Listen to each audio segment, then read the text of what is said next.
Cantler, co-artistic director of the MCC Theater, along with Bernie Telsey and Bob Lupone. After 33 years of wandering in the wilds of Manhattan, we have finally settled in our first permanent home. We just opened that space in January, so that is really a thrill, the Robert W. Wilson MCC Theater space. One of the singular joys of our new home is the ability to do justice to the demands of the live cooking in Theresa Rebeck's Seared. When the garlic starts sizzling and the salmon sauteing, director Moritz von Stuelpnagel's production is definitely going to test our HVAC system. This show is performed in odorama. So our mission at MCC is to provoke conversations, and we're grateful to the Guggenheim for allowing us to have this conversation with you all about this new play. Before we start talking, let's dive right into the first scene of the play. The setting for this is the cramped kitchen behind a tiny 20-seat storefront restaurant in Park Slope, Brooklyn. So please welcome Trey Davis as Rodney, David Mason as Mike, and filling in for Raul Esparza, who will be playing Harry at MCC, the estimable Tommy Sadowski.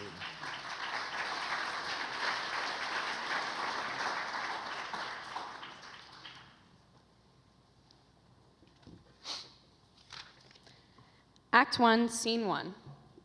The sound of oil sizzling, the smell of garlic. We see Harry wearing a white chef's apron. He dominates a clean but cluttered kitchen. Fennel, where's the fennel? Rodney enters with a meal ticket order. Where's the fennel? I don't know. While Harry keeps an eye on the frying garlic, he drops butter into another pan, chops asparagus, then looks for fennel among the vegetables piled on the counter. You know where the fennel is? You put it back in the crisper. Why would I do that? I don't know, Harry. You just do it. I need the balsamic. It's where it always is. What's this? Scallops, that's scallops. We don't have scallops tonight, snapper. You know when we'll have them next? I'll keep an eye out for them. They didn't look so good this morning. Tell them the snapper or the lamb. The pasta's good too. What's in the pasta? Sage and fennel, ricotta cheese, pancetta, grilled onions. What's it called? Pasta. I think she might be a vegetarian. She wanted scallops. Yeah, she said they were really good. Tell her everything's good. She was pretty excited about those scallops. There's a big spender at the foretop in the window. 2 bottles of Masi Amarone. Wants me to open it up and let it breathe while they start with Prosecco. That's not a big spender. That's just a drunk showing off for his new girlfriend. He's got a table full of appetizers, gnocchi, prosciutto, bruschetta. Okay, yeah, okay. Wow, what is that? Cinnamon. No, not that. I also put a little ancho chili in it. Ancho chili.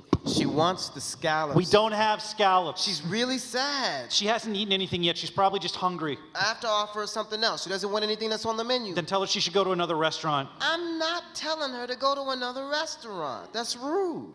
I mean, that's rude. She comes here all the time. She loves it here. You don't want her to go to another restaurant. I don't know what to say. I don't have any scallops. Come on, Harry, you're making my job harder. Everyone wants scallops, so the first thing I have to do is disappoint them and tell them I don't have any scallops. I'll run across the street to the Key Foods. No. I told you a million times, no one cares if the scallops are fresh. Are you kidding? They can't tell the difference. They don't Cold, care. disgusting, They don't- mealy, watery, Oh, frozen. stop it. You know how to cook a scallop. I can get them fresh at the meat counter. Those guys at the Key Foods. The Key Foods. Those are professional guys in their fish I department. am not having this discussion. All the scallops are flash frozen on the boat. I'm not cooking a frozen scallop. Rodney, take my foretop in the window. He has his own tables. Yeah, and now he's got mine too, because I'm going to the fucking Key Food and I'm buying some fucking scallops. I won't cook them. We have regular customers. Offer her the pork belly sliders. I have one left over from last night. She doesn't want pork belly. She wants the Then scallops. sell it.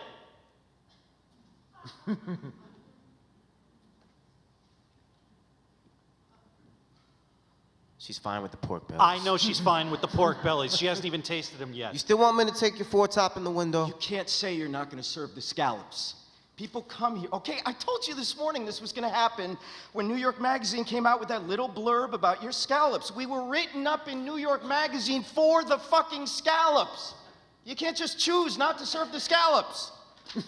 We're not a big enough establishment to be idiosyncratic. Idiosyncratic? You know what I'm saying. Don't you fucking call me idiosyncratic. Oh my God, that is the nice word when you're in a mood like this. I'm not in the mood. I'm in the middle of a dinner rush. Yeah, it's too small a restaurant to have a dinner rush. We got 16 setups and people lining up on the sidewalk. That's my point. People are lining up for the scallops. They're lining up for the food. When the food critics at New York Magazine When those say our fucking ginger food lemongrass scallops, Did you just exquisite. call them our Harry, scallops? don't. We are in the middle of a dinner rush. I thought we were too small for a dinner rush. That's not what No, I- you just said it not 30 seconds ago. I said we're in the middle of a dinner rush. I got work to do We are here. both you know? back here, and the kid too, trying to make this work. Two more snappers and they want to split the gnocchi. No takers on the lamb? I hate the 21st century. Where are all the meat eaters? Why didn't they put up a fucking fight? Fucking scallop. They wanted the scallops, seriously. 6 people have been asking about the scallops. I'm gonna go get them. Do not go get them.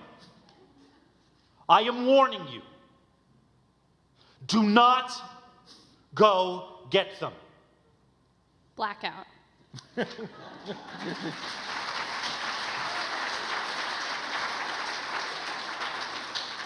Well, let's start the conversation by introducing tonight's panel, playwright Theresa Rebeck,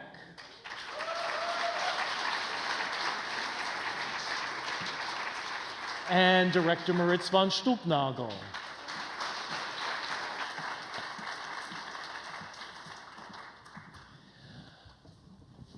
Hi, guys. Hi. Hello.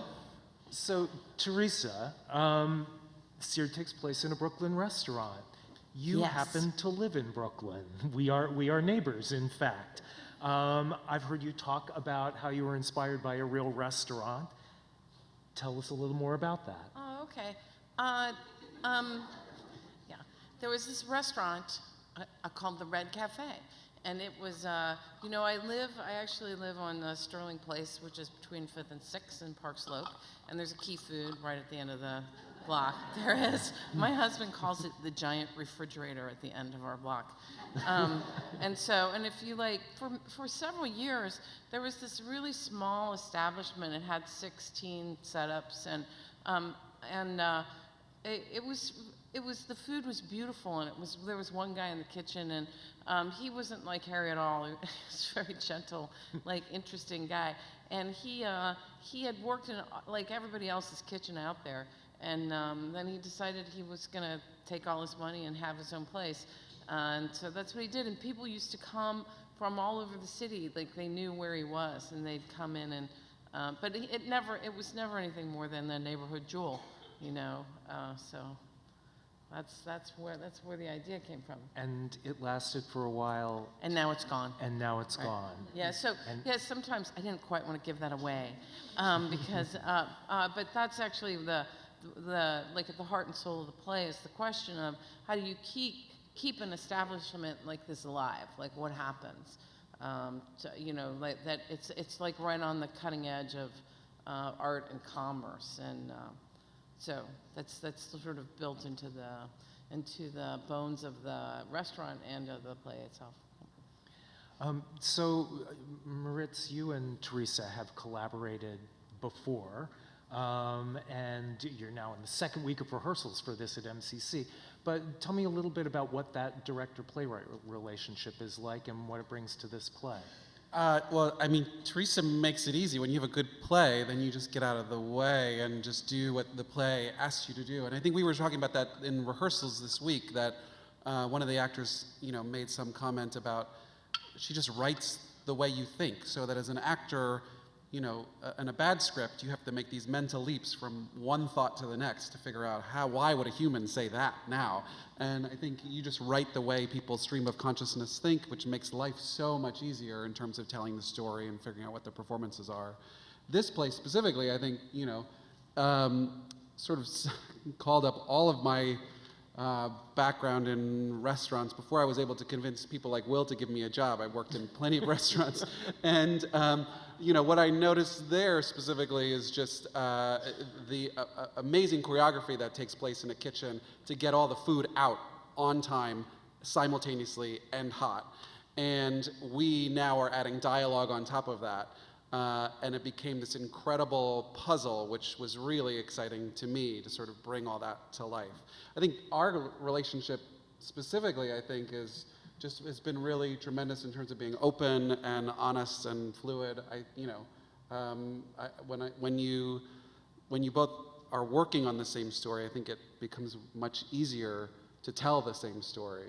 And I just really believe in this one that we're working on. So Yeah, it's but been- we also, I have to say, we started this, it was so started by accident, like, do you want to do this reading?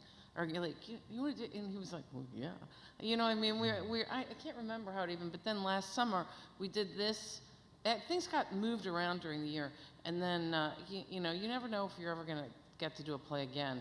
And then all of a sudden, they were like, jing, jing, jing, and, you know, things were moving around, and then we were doing this play up at Williamstown, and then going straight into doing Bernhardt Hamlet on Broadway.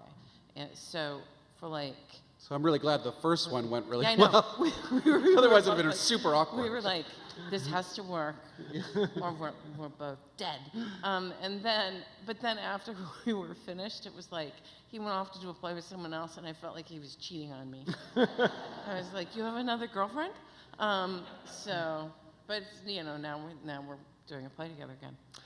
Well, so that's interesting. You mentioned Bernhardt Hamlet, both of the plays that you've worked on together, and I think a theme through a lot of your work has been a central, larger-than-life character in the plays. And what is it like to deal with that? How do you create that, and how do you direct that kind of larger-than-life character? Ooh. Well, as I believe you know, Will Cantler, you need a mighty actor. You know, you really, Sure. it's sort of like a lot becomes about finding that right person to hold the center of the play together. And then it's kind of a three-way discussion. And as it moves further into rehearsal and production, you know, the playwright sort of takes a step back. But you know, I think part of the reason Moritz and I do well together is because we really do talk well to each other. You know, there's a lot of, like, because I've been doing this for a while now, I'm so old. At the beginning, when you're young, they're like, I swear to God, they do this. They're like, don't talk to the actors. You give me the notes. This is like the mean directors I don't work with anymore. You give me the notes, and I will give them to the, you know, like, you don't even, you know, and I'd think, come on, I don't believe Tennessee Williams took that deal from, like, or Arthur Miller, you know, like, but the deal, like, was sort of like, all of a sudden, you stay silent over there in the corner, and, you know, that is actually, Moritz, being a secure adult, like, actually, you know, that it becomes a dialogue in the room that's very juicy and interesting. I mean, you can't have anyone in the mix who isn't going to be utterly professional. And so, for me, finding the right collaborators is not just about finding the people with the right, you know, the kind of right verbal skills. As you can see, the people like in this play and many other plays talk really fast, and there's a lot of humor that you have to have people who can, like, nail a joke and not be shy about it. But also, I think I'm not a nihilist. You know, I don't write like dark little bitter plays. I don't do that. So for me, it's more and more important that the workspace be communal, the way the theater invites people into community. I think that word community doesn't actually, it's such a, word that makes people cringe a little bit sometimes, I think. Mm-hmm. But so I wish there was a better word for it because of the feeling that's created when people are telling a story together and other people are present too. It's quite magical. It's really magical to me. Well, if everyone's territorial, then I think it just inhibits, I think, a real honest conversation of getting anything beyond your initial gut impression, because no one's poking and prodding and pulling at threads, I think. So to get something deeper, you have to be uncomfortable to a large degree, I think. And to answer your question, go back to your question, mm-hmm. Will, about putting a messy central figure or a mighty central figure at the core of something that appeals to me. I mean, I'm asked to do a lot of comedies, but I'm sort of less interested in jokes, funny jokes, and I'm more interested in the schism that appears when, the myths that we talk about ourselves and the way we want to project in ourselves become at odds with the way we actually behave, and our own, pettiness or greed or spitefulness or all of those things that we may not even want to acknowledge in ourselves, I think is hysterical, and really ripe for a play that is built around a central figure who is undergoing a journey of self-discovery in that way, or being confronted with themselves to some degree, as I think this play is, and I think as Bernhardt Hamlet is as well, I think. Well, I think there's something interesting too, and as I look at your work. I mean, certainly you directed Hand to God for us, which was a very technically challenging show, and was very funny, but was not just about the jokes. This is also a technically challenging show. Bernhardt Hamlet was technically challenging. What do you relish about that kind of technical challenge thing, and what are the obstacles that you face in directing I actually plays like love it because I love puzzles, and I think that there's great security when something operates like a machine to a degree. And something that happens when you put human beings into a kind of mechanized structure is that they buck and challenge how something functions. And when I have worked in corporate America, I think that there are wonderful ways that we have sort of squashed all of those little hiccups from happening and keep things streamlined and moving in very clean ways. But I think internally, the people who may be feeling that they are on a conveyor belt of sorts there's some emotional life that's happening there that's actually really profound for their personal experience. So if I can create that kind of mechanized thing for them, which this play allows, which those other plays allows, which I sort of always am looking for in plays that I'm doing, then you can see in the rhythm of the human who's trying to perform some struggle happening between what I have asked them to do, or what the play is asking them to do, and the way their emotional life is struggling to break them free of it. And there is a wonderful balance between all of our desire for structure and all of our desire for liberation, I think. You mentioned that you had done a lot of restaurant work. Theresa, did you ever work in a restaurant? Oh, for like a minute. I was terrible at it. Yeah. Moritz, what kind of work did you do in restaurants? Mostly just waiting tables. I worked for a summer down at the Half King in Chelsea and slung some burgers down there, and I worked at some steakhouses and things, and I was terrible. I was not very good at it. So I'm much better suited for this life.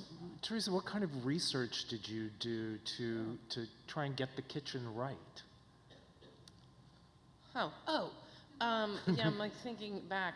I kind of winged it through the first draft, and then went back to see how close I got. Sometimes I do, that's like, for me, the best way to do it. Like, just, like, do a draft that you like, and then, like, check it out against reality, and see how close you got.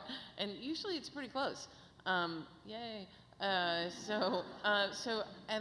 also, I have to say, the people who work in the restaurant industry are excited and passionate and like got so like, yeah, come back and look at my kitchen, or I'll talk to you about this. And they all told me stories and. Well, they're usually invisible, right? They're yeah, usually they sort of couldn't like have behind been the scenes, happier. and you never see them. Right. I mean, there are a lot of times people will come up to me on the street and go, "You're a playwright? Hey, you should write a play about me." And I'm like, I don't know who you are. But in this case, I had already written the play about the restaurant, and then I was like, yeah, you guys are worth writing about, because they also, for me, the passion of creation is something that I kind of live with it, like when it doesn't work, when it does, like why would you write a play, like what does it feel, I don't know, like when the juices are going, like, and that's the thing, they have a completely different palette for a lot of the same things that I go through, we go through as artists. And so it was great, and there was some of them, there were different textures to the kitchen. Some of them were very severe and you know, it was like, don't put your foot there. Be careful. Don't put your foot there.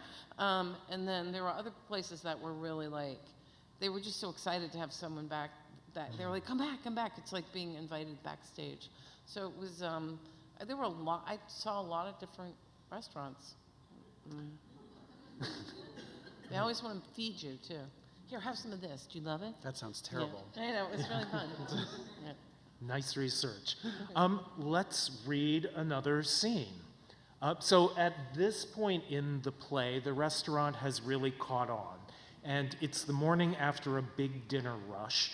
And in this scene, we're going to talk donuts and meet a new character, Emily, played by Krista Rodriguez.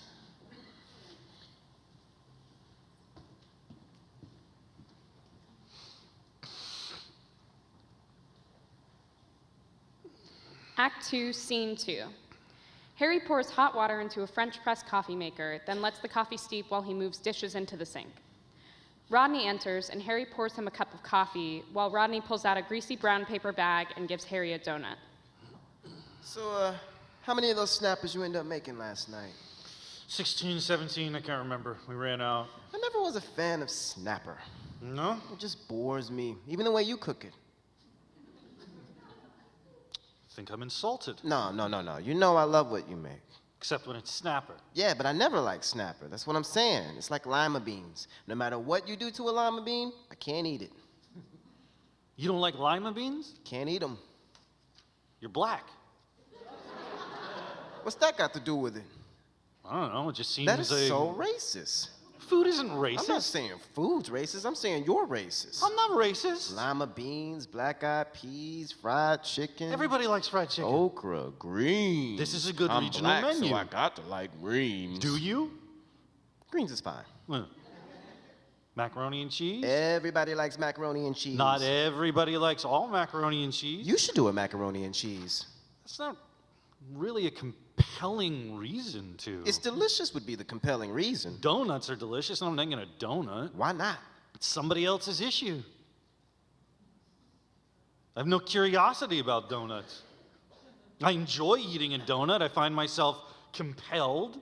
There is no question there are things circling the donut, the way the donut circles the hole. But beyond that, look, I'm going to give you some wisdom here.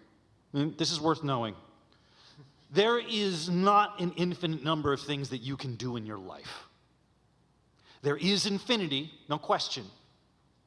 But its circles get smaller, not larger.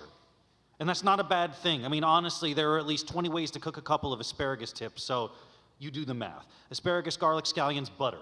Heavy cream, sage leaves, rosemary, cracked pepper, butter. Sugar snap peas, prosciutto, olive oil, basil, soy sauce, butter. Like, there's a lot of, already, you wouldn't call it noise because that carries the wrong, because things open. They open for each other. And for you, which is why butter, it's frankly, it's impossible to explain how butter does what it does, but there are an infinite number of doors which are opened with butter. And that is as much as any one person who is trying to communicate with a larger cosmos can handle. So, you have to make choices.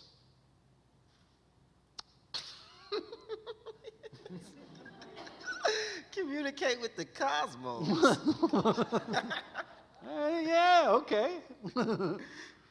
Maybe I will try to make a donut someday. It's just hard to imagine why I'd bother when you can get a really good one for, what does this cost, $1? $3. $3. Yeah, the place up on Flatbush, these are $3 donuts. You paid $3 for these donuts? Well, come on. Someone says this donut is worth $3. You got to know what it tastes like. Be real. And you got to admit, this is an excellent donut. $3 worth. I would say yes. Would you go back, though? Like tomorrow morning or next week? Well, $3 for a donut, that's not something that should be encouraged. There's something a little, it's against nature.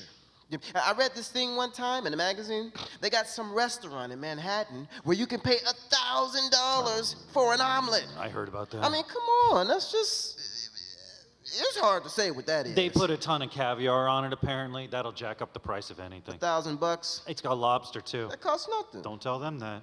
$1,000 for an omelet. I actually think it's $2,000 now. You ever tasted? It costs $2,000. You should have made those scallops. I am not revisiting I'm just this. telling you, I like you. Oh, you like me, so you're going to tell me how to run my kitchen? That's terrific. Look, those scallops are. You know how good they are. All of my food is good. Yeah, but Harry, don't talk to me like I'm an idiot. That food critic showed up. You didn't give him everything else you know how to No, do. no, no, he wasn't a food critic. He was a fucking stringer for the best My bets point column. being, Best there was a picture bets. of your scallops in New York Magazine. He called you a hidden jewel, Harry. What is a hidden jewel? You know what a hidden jewel is. Yeah, I know what an idiot is, too. You think the guy who called you a hidden jewel is an idiot. I think you wanted that- to impress that guy. You found out he was out there. You sent him the scallops. I also sent him the gnocchi with the sage butter. he also and liked. the sardines. No, the sardines got too many bones in them. I don't care what anybody All for says. free. We feed these No, fuckers that's not for the point, free. Harry. The point is that you served the scallops because you wanted to impress this guy. And you did impress him, and he liked your cooking. That's what you wanted. And now you're acting all like it's crazy that people want to eat your scallops. You're being kind of a jerk, honestly. I'm not being a jerk. You're being a little bit of a jerk. I'm telling you that as a friend. We work harder, you know, me Well, and Mike. nobody I didn't works say we harder worked harder than you, me. but honestly, we're all busting our asses here, and we caught a break, man. The dude from New York Magazine comes here and gives us a great little pop in the best. I don't bets give a page. shit what some moron the New York Magazine says. I don't need New York Magazine to tell me how good I cook a scallop. Then why did you serve it to that guy? Why didn't you give him the worst food you know how to cook? Why didn't you give him a carrot, like a carrot on a plate? Who cares why? What I know is you didn't serve him that. You gave him your scallops, which no one knows how to cook a scallop like you. I've been watching you for over a year now, and you're doing things to those scallops no one else has ever thought of, and it's awesome. It's a total. He was right to say you gotta have the scallops. And you are not right to say he shouldn't have written that because people should come here for the scallops, man, and you should serve them to them. I'm not going to spend the rest of my life cooking scallops. Not the rest of your life, just the next couple months. People are coming here. They want scallops. I'm not feeling the scallops. You don't have to fill them. You just have to cook them. Says who? Mike. Mike doesn't tell me what to do. Does he know that? Rodney, listen to me. You don't tell me what to do. Mike doesn't tell me what to do. Nobody tells me what to do. Hello, Hello. I'm Emily. This is Emily Lowe's. I'm such a fan. Oh, thanks. I was here last night. Were you? Yeah, my friends and I saw that mention in New York Magazine. So Okay. we came down to see what all the fuss was about. And let me tell you something, you did not disappoint. Great. I was just telling Mike here, your restaurant is sensational. I think it is amazing what you two have done with such a small space. You actually don't need a lot of space to cook a decent. Oh, no, of course, that's not what I mean. Well, maybe it is what I mean. I'm just so used to seeing places that have so much more extensive resources, not just in terms of money and staff. This is Rodney. Hello, Rodney. Hey. So this is the whole place. Wow. It's amazing.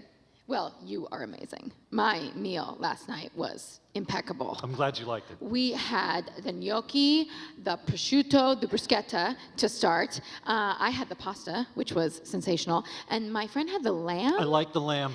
He felt it was undercooked, but he was wrong. I had a piece. It was like butter. And oh my God, that rub, or that sauce, that butter. What was that rosemary infusion? I've never seen anyone do it that. It's not an infusion. It's a rub. It's A rub. yeah. You crumble it with a cracked pepper and Yeah, it's amazing. Well, thanks for stopping by. Emily and I have been talking. Okay. She'd like to help us. Do we need help? You know, you're of course right to ask that question because you are a genius chef and your restaurant is a complete neighborhood jewel and a wonderful achievement. Everything's so great in your universe. Not everything, no. Too many things are not great at all, which is why I have a job. Helping. Yes. Rodney, run down the block to Victor's, get a squeegee, would you? The front windows are a mess. We got a squeegee here somewhere. Yeah, that thing's a piece of junk. Get a new one. Yeah, okay. Emily is a consultant.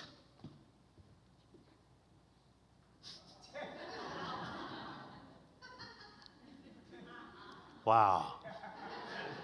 A consultant. Okay. And can I ask, are you consulting right now? Emily? I hope so. Okay. I think she's worth listening to. So you go ahead and listen to her all you want. I am have not to prep. asking you to do anything more than have a conversation Oh, you are with a already knowledgeable doing so much more person than about how asking. we might You bring this total capitalize on stranger this into moment. my We've been kitchen, working for a long and you time, don't Harry. ask. You tell me that I'm supposed to suddenly be consulting with some girl. She has a lot of good and- ideas, and you are not just going to blow through this and refuse to discuss this. It's my restaurant too, okay? And I am well within my rights to say we have to at least have a conversation. You want to have a conversation? Yes. Because I think we are having a conversation. Nah, not you and me and her. You want me to have a conversation I am with going her? to insist upon it. Oh, you insist? Yeah, Oh, Harry. Okay, okay. I hear you. Emily, I apologize. This caught me a little unawares. I'm sure it caught me unawares. You're a consultant. I am. What do you consult about, Emily? A lot of things. I work with a lot of different organizations, small businesses, startups, entrepreneurs, largely in the food service industry, helping them focus their assets and their goals so that they can maximize their potential and get what they want. Wow. So you help people get what they want. I do. Yeah, see, the problem is I already have what I want. So I don't need anybody to help me get what I want. I'm sorry. I don't have what I want. Let me get you a seat, Emily. Mike goes into the restaurant and returns with a chair for Emily. Well, my understanding that when you two started this place, what was it, two and a half years ago, that you had limited funds, but an excess of talent and a determination to work outside the system. And where did you get this understanding? From me. We sat down this morning. This morning. Yeah, we got to talking last night. She really enjoyed the meal, so she gave me her card. I called her this morning, and we had breakfast. I thought she had some really interesting ideas, so I asked her if she'd come over here and tell you about them. Well, that's just great.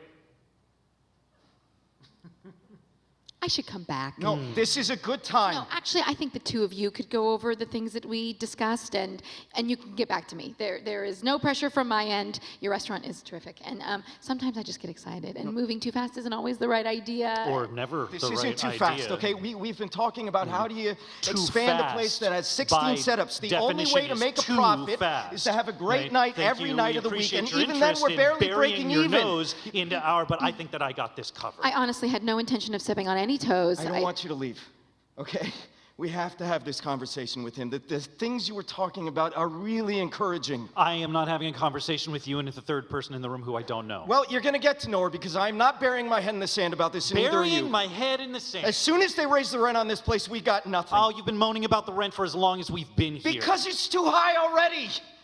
And that situation's gonna get worse, not better. And it is not just your livelihood on the I line refuse here, to be Harry. bullied into taking on Bullied? another partner just because If you anybody have is a some bully in this neurotic situation, need it would to not be grow, me. expand, make more of a cultural splash. Yeah, okay, I don't see anything wrong with any of those things. It's not neurotic. It's more like just acknowledging what people are already saying. It's all We are fucking bursting American at the seams, and the capitalist mention in New York bullshit. Magazine has Nothing put us on the matters map. unless there are people talking about you on the fucking internet. These people, these Which is people. a good thing because we cannot survive like this. We cannot survive. Survive? We're doing fine. I am worn to the bone. Every night I am here to all hours, and then I'm up again at 6 to meet you at the fish market, where I am told that there is nothing worthy of you to cook in the vast oceans of sea creatures which lap the shores of our mighty city.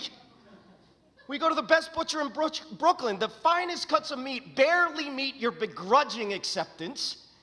We go to the markets. I spend the whole day arguing with you about the bounty of America, which is flung at your feet by the farmers and bakers and cheesemakers, all of them brilliant, none of it good enough for your genius. It's my job to create beautiful food. You can't do that without the right ingredients. That is just reality. Reality doesn't work. Yes, that is true. Reality is alarmingly challenging in every way and at all times. There is not much to recommend reality in general. People also fall into this category of things that one might prefer to avoid in every way, but we don't avoid them because the fuckers are everywhere, like reality. And the only way to deal with it and them is with a pound of butter and some decent ingredients. There is a way to negotiate this impossible situation with regard to all of it, and that is to make reality your own, put it in a fucking kitchen, and I don't know, make friends with it, acknowledge it, accept it, honor it. You just said that reality doesn't work, but that is not strictly the case. People don't work.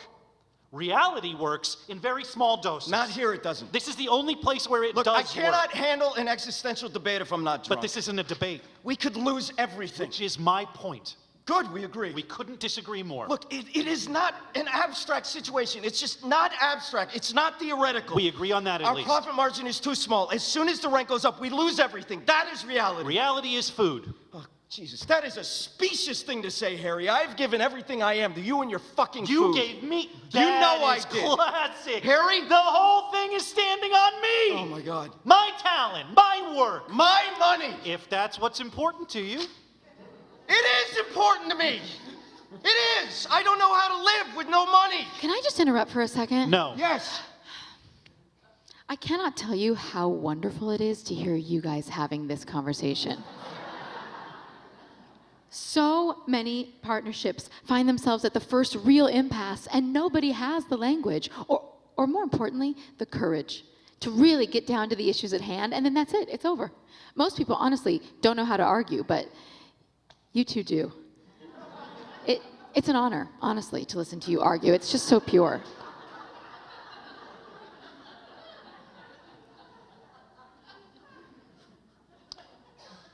I really don't want to talk to her. You don't have to talk to me. I'm not here to hold your hand and make you feel better. You're not the kind of man that needs that.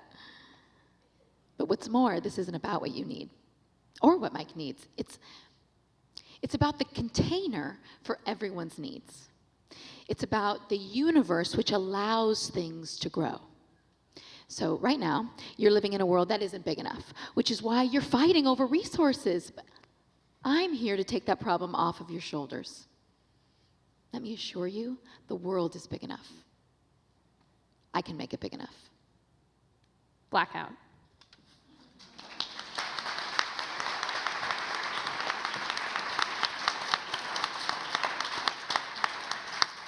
Well, I'm going to go see it.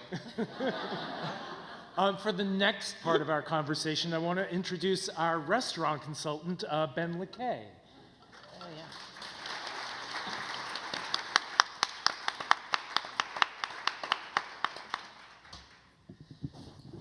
yeah. So, Ben, please tell us, how the heck did you get involved in this madness?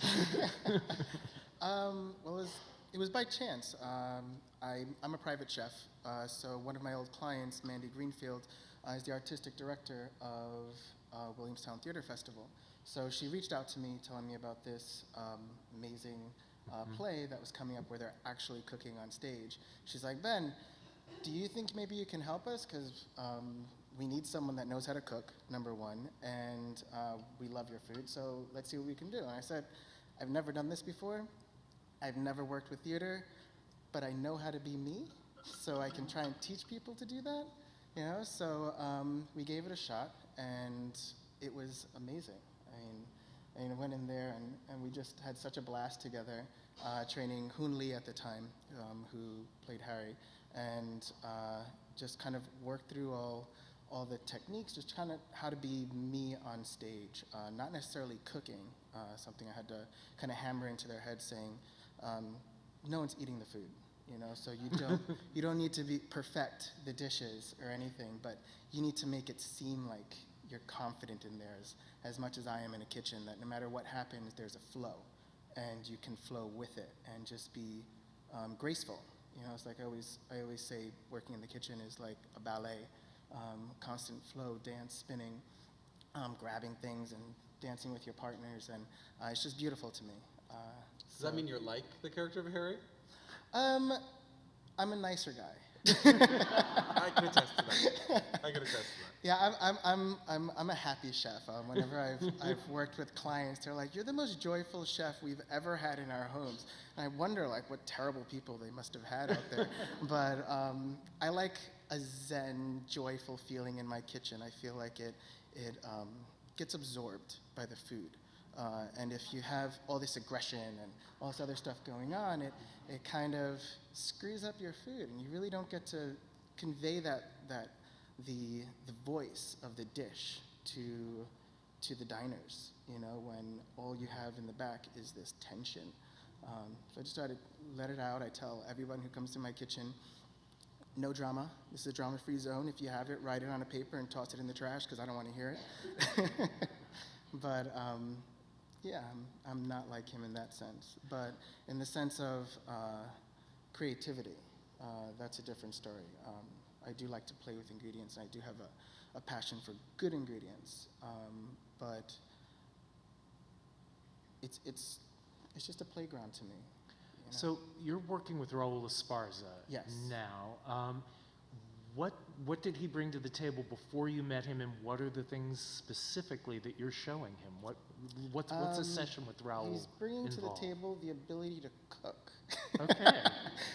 Hoon didn't have a clue of how to cook, so it's like starting from the bottom up, which was fun because I didn't have to kind of tell him, no, you can't do that, different movements and ways of holding things that he's so accustomed to. So it made it a little easier in that sense.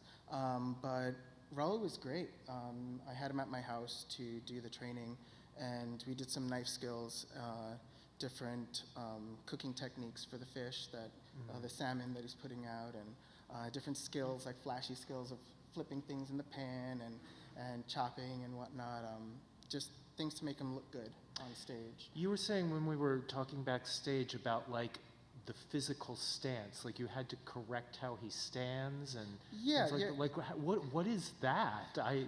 You know, I don't know. Moritz is the one who pointed it out to me. It's those things that you don't realize you're doing.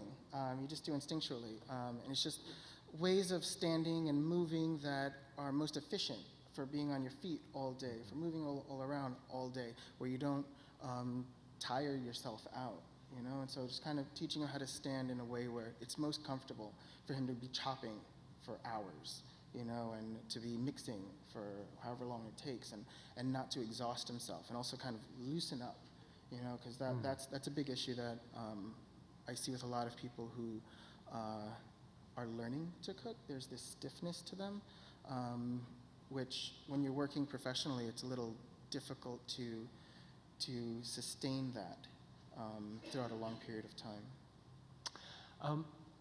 So before you were a private chef, I know you worked in restaurants. Yes, I did. What's the smallest restaurant kitchen you ever worked in? Esca. I worked at Esca, which is a decent-sized kitchen, but the other kitchen I worked in was San Domenico, which is enormous. Esca is probably the length of that screen there for the main area. Could we get up the picture of the set? I think we have that, right? Yeah. Yeah, so I'd say Esca was like double the size of that kitchen, the functional area where we were actually cooking and plating and everything. We did have a downstairs area, but that wasn't where we were all the time. And how many people are you bouncing off against So there was a kitchen? pasta guy, 2 sautés, the grill, and garde manger 5. And then the head chef was behind the wall reading off the tickets. Got it. Do you, like, when you look at this set and which is in some respects the same as Williamstown, like what feels totally authentic to you?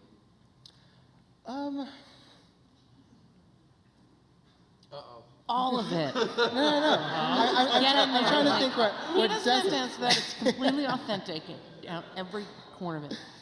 No. I think they did a really good job with it.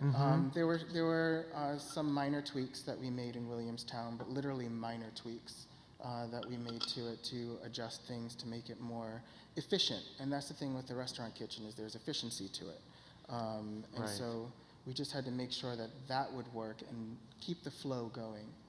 We did take some theatrical liberties so that you could have an excuse for the actor to turn downstage and not always be, behind an object or caught in profile or that kind of thing, but so that they can actually be seen in a better way. So there is some theatrical liberty taken for sightlines and that kind of thing that we consciously slipped in. So I think this is a kind of a question for all of you, maybe starting with you, Ben, but certainly in the restaurant business, people have very strong tastes, and you have your own very strong tastes. You're working with private clients now. How do you draw the line when somebody wants something that you absolutely don't want to cook? Well, in the private world, there's no, you don't want to cook it. But there's always loads of shade coming from me to them when they do that. And I do comment in whatever way I feel conveys my view of that dish most. And they know it. And sometimes they'll be like, yeah, I know, I'm sorry. It's like a sin in the culinary world, but in the private world, you have to do what the client needs. You just do it to the best of your ability. In the restaurant, you can say no. And good luck to the client, to the diner with finding someone that will do it. Did you ever have to say no when you were working in a restaurant? Thankfully, no, I wasn't the head chef there. I didn't have to turn anyone away. I just whipped up the dishes. What is your favorite protein to cook? Wait, Go ahead. I'm interested in this. What, like theoretically, what would you say no to? If you could. Overcooking meats Oh. and fish. I'm like, it's already dead. Why are we beating it more? You know? Did anyone ever ask you for one of those like birds that people would eat alive? The It's birds, true. no. Have you heard about this? There's this, and I can't remember where I read about it, but there's this Ortolan. thing. What is it? Ortolan. Yeah, All it's a right, so- French. Then will explain it to you because I was just like so shocked by it. I just knew that people were eating they would deep fry a live bird and then pop it into your mouth so that you could feel the heartbeat. That's what I remember. I know, isn't Doesn't that get any gross? fresher. I did not. And ever- we're all vegetarians. I never put it into play. I was too appalled. That'll be the sequel. Right. So, with all of this technical stuff going on, how do you make sure that the relationship between these characters stays alive without getting pulled out of focus by just getting all the dishes out of the kitchen? I think between the two of us, the goal is to make it so second nature for the actor that it feels like it would feel for you in a restaurant once you've been there for some time, Yeah. so that it's second nature, so that you can be doing 3 or 4 different dishes without even thinking about it almost, and then still able to hold a conversation at the same time. It's it's like this, but times 16 or so. It's quite a virtuosic feat, and that's the phase of rehearsal we're in right now, is where we are trying to do all of that choreography, and then we hit a stopping block where someone loses their line, or we finish one order and he's like, now I'm on to the next ticket, and what am I cooking? And just doing all of that mental math. I guess Yeah. you had said at one point about just you see a ticket and then you just know the and timing. visualize Yeah. the game plan of what you're going to You do. understand the timing that it takes to make different dishes, so you can fire it off when there's a kitchen where you have more than one cook. You need to give them timing to prepare certain dishes so everything goes out at the same time.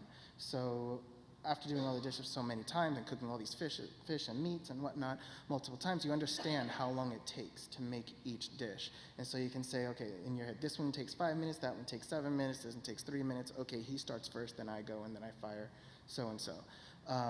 But going back to getting them ready for running the lines and stuff, that's actually one of the homework assignments that I sent Raul home with, where I really? told him to cook and have a friend or his wife in the kitchen with him and talk.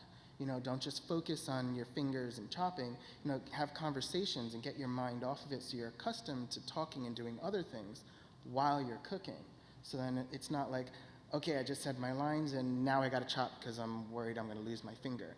He needs to get that comfort level of being able to chat while chopping and not always look at your hand to make sure he's not going to lose a digit. It's interesting talking to you. I'd never thought of that, like you get the ticket and you immediately have a kind of a timing in mind. In theater, we talk a lot about the beats of a scene that are sort of the discrete parts of the scene, the actions of the scene. It's almost in a restaurant, like every time one of those tickets come, oh, that's a discrete beat. You know exactly like what that section of your play that evening is going to be. And the difference between that and a play is we know we're going to do them all in the same order. You don't know what order they're going to come in, but they still are just as discrete as that, right? That's the formula, and that dish is going to go out, and people expect that to taste pretty much the same as the last time they were here, right? You want that consistency, otherwise they won't return. What inspires you to create something new? An ingredient, honestly.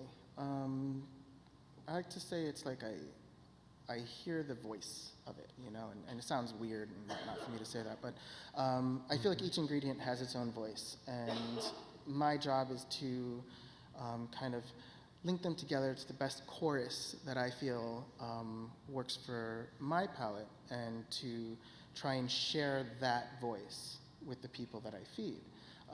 So I'll try different ingredients and smell different things, and I've been doing this for going on 17 years now. So I know how a lot of different things change in flavor and taste and texture depending on the preparation.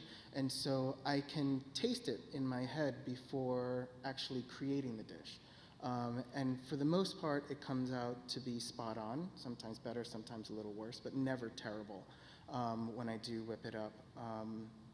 But yeah, it's mostly just kind of listening to my inner voice, the voice of the ingredients, and just kind of letting it shine in what I feel is the best in that moment. I like that, listening to the voice of the ingredients. Well, with that, we have one more scene.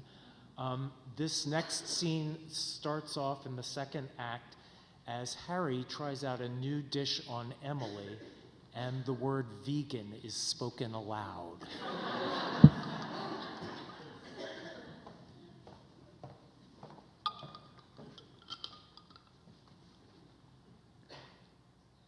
It's amazing. It's getting there. Where is it supposed to go? No, it's good. I'm saying it's good. It's a good start. It's fantastic.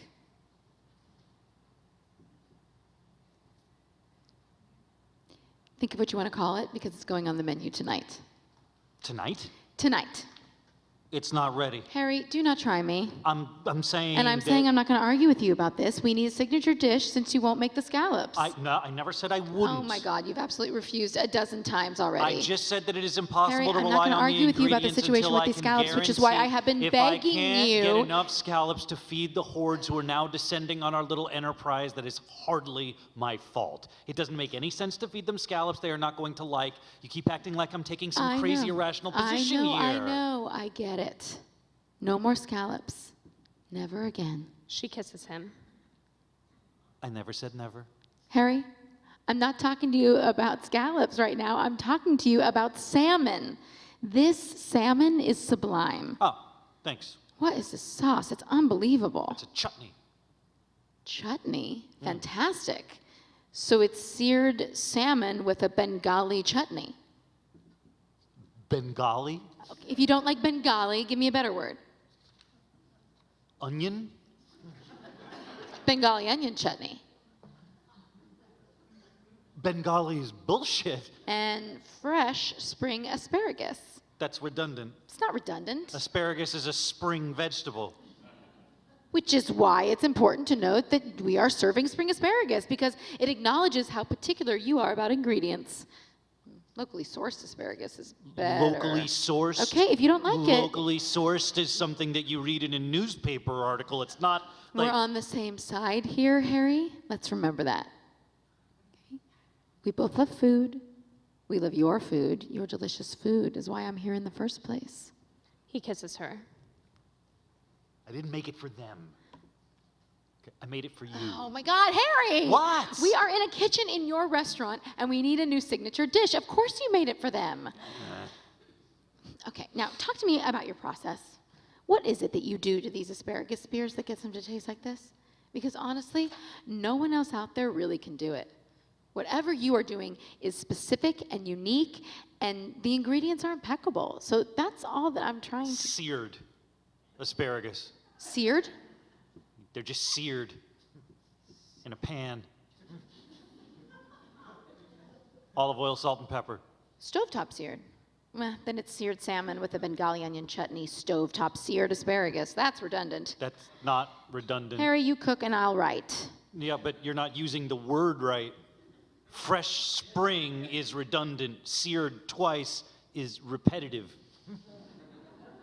And what we're trying to do is get the sound of the food to lure the customer into thinking about the taste of the food.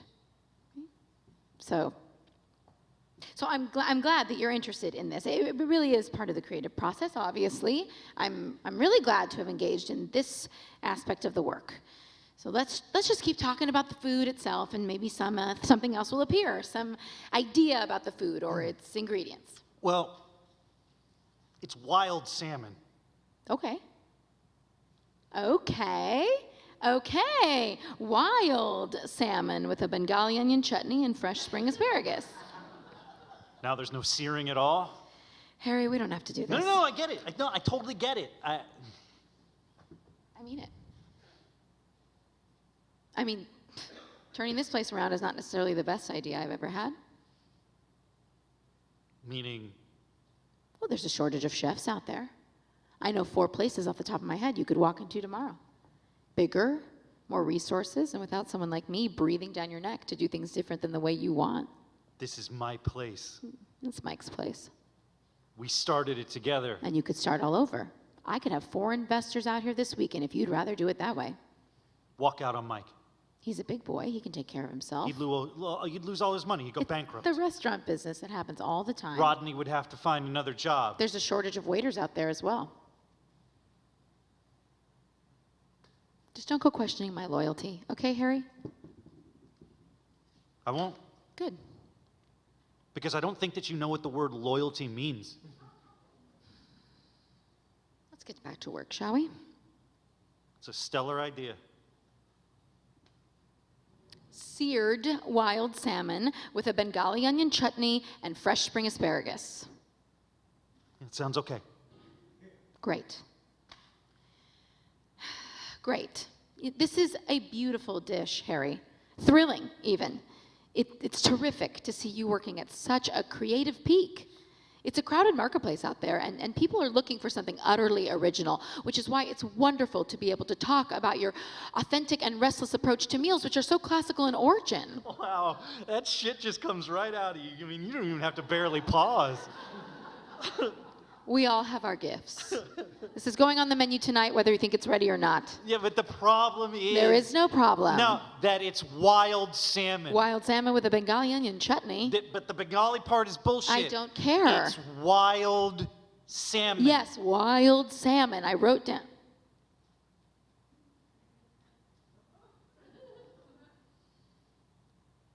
It's not that hard to get.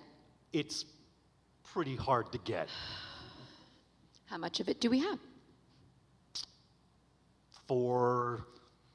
You only Four, have maybe you only have 5 enough salmon to servings. make 4? Look, I've been here all night. Oh, You asked I me did not ask you. No, No, I said that if you were not willing to make the scallops, that it would be terrific if we could come up with another dish that could take its place as a signature dish. Something that people would come here knowing it was the thing to get here. You said- Something we could put on the You menu. said Something we could put on the salmon. menu every night. Salmon counts. People like salmon.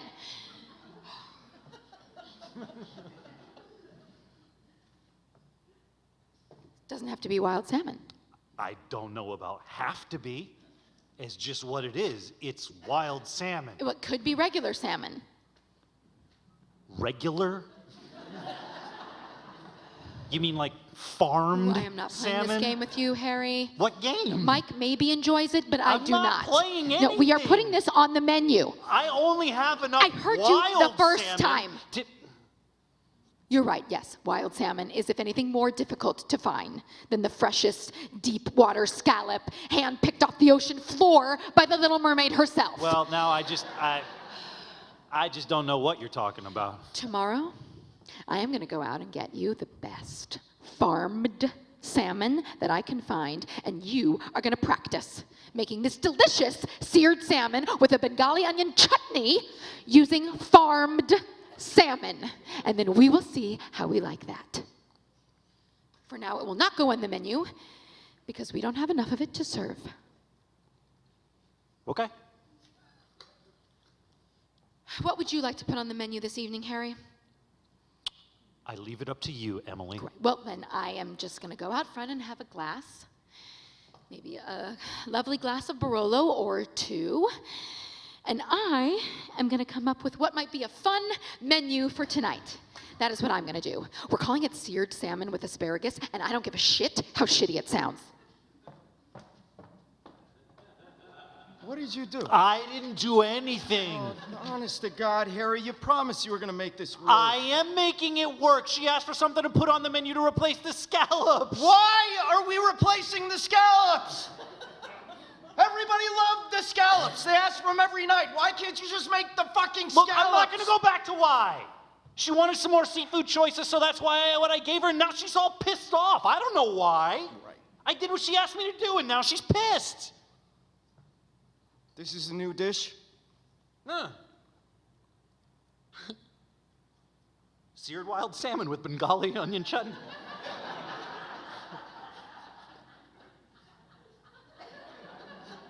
You're a fucking asshole. Why? Why does that make me an She asshole? asked you for a new seafood dish to put on the menu because you're such a fucking snob about scallops, and the only thing harder to find than a decent scallop is wild fucking salmon. Look, I stayed here all night cooking, coming up with something new and hopefully delicious. Tilapia, shrimp, And all I halibut, get from bronzino, you all and of which from are her popular, both sustainable is seafood. the Flounder, there are a million, not to mention chicken or steak. She didn't want chicken or steak or anything vegan. There were a lot of restrictions on what I was allowed to try for my new You hate signature vegan. dish. If someone told you to cook something vegan, you go to the mats for a week, destroying the whole idea of veganism. Vegans are idiots. You were asked to come up with a beautiful recipe that she could promote, that we could put on the menu consistently. No, not consistently. Always. Always. Yes, always. We need a few things on the menu that we always have. This is common sense. This is not an outrage to ask for this. This is common sense. Food is not common sense. It doesn't work that way. Harry? Look, I said yes to the whole idea of Emily because you were right, okay? You put a lot of yourself into this place, and so did I, but the financial burden I had not fully considered. So I agreed to this arrangement with Emily, and I have been trying. No. This isn't trying, okay? Building a great recipe around an ingredient. Which, Wild salmon is a great ingredient done properly. It is It can be the seasonal. soul It is of a great expensive. meal. It is You haven't hard even to source. tasted it. I'm not gonna taste it. Oh, you're so mature. Matured? Did you? You're not even gonna taste it. Would you consider making it with farmed No, salmon? no, whether I would or not, you? let me finish. Answer the question. You literally are not even gonna taste it. If I say no, it has to be wild salmon, that would stop you from tasting it. Are you saying that? You know what? You guys have a lot of rules about what makes a great menu, and you both talk to me like I'm an idiot or I'm an insane person. You talk to me like I don't know how to build a menu after I've been doing it for years. First, I did it for people who I didn't want to work for, then I did it for myself for years. People love my menus. They love the way I run a restaurant. The way we run a restaurant. The way we run the restaurant. And I make the menu because I am the fucking chef. And people come here to eat my food, and I don't need anyone telling me what to cook or how to cook. That is not the deal. Fuck you. I would say fuck you both, but I've already said it to her, so the person I need to say fuck you to right now is you, Mike. You want me to taste it? I don't give a shit if Well, you if taste you don't it. give a shit, then I'm not going to taste Oh, it. stop it. You You are are a too. complete child. Oh, you want to go back to this? Fuck you!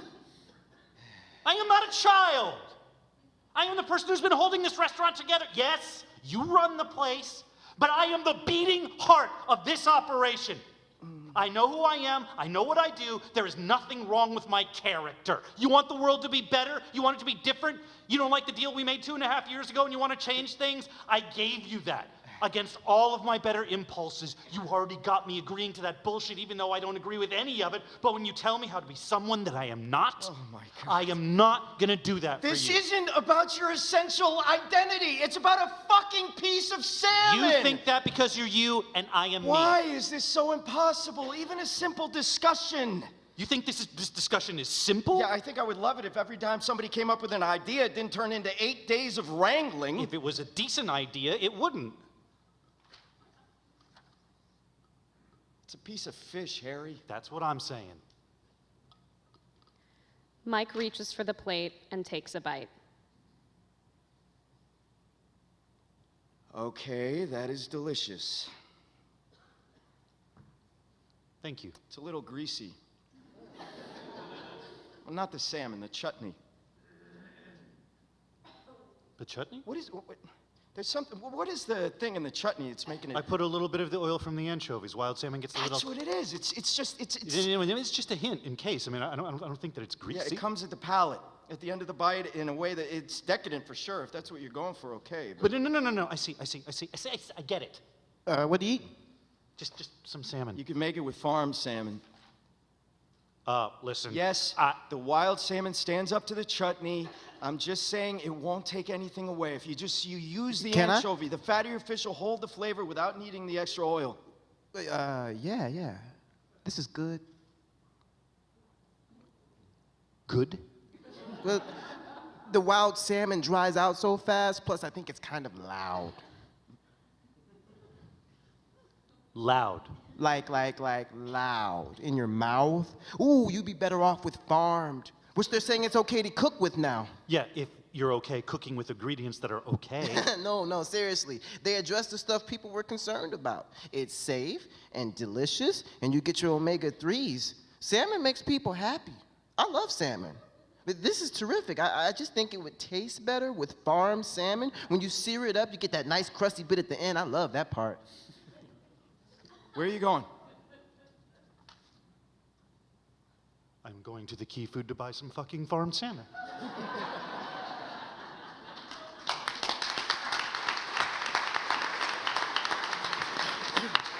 Hey, can I get all of you out here?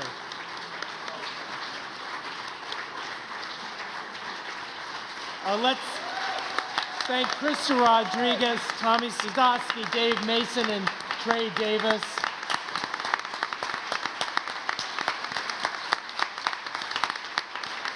And my panelists, Ben, Moritz, Theresa. Performances start October 3rd at MCC Theater. I hope you will join us there, and let's continue the conversation over a glass of wine. See you in the rotunda.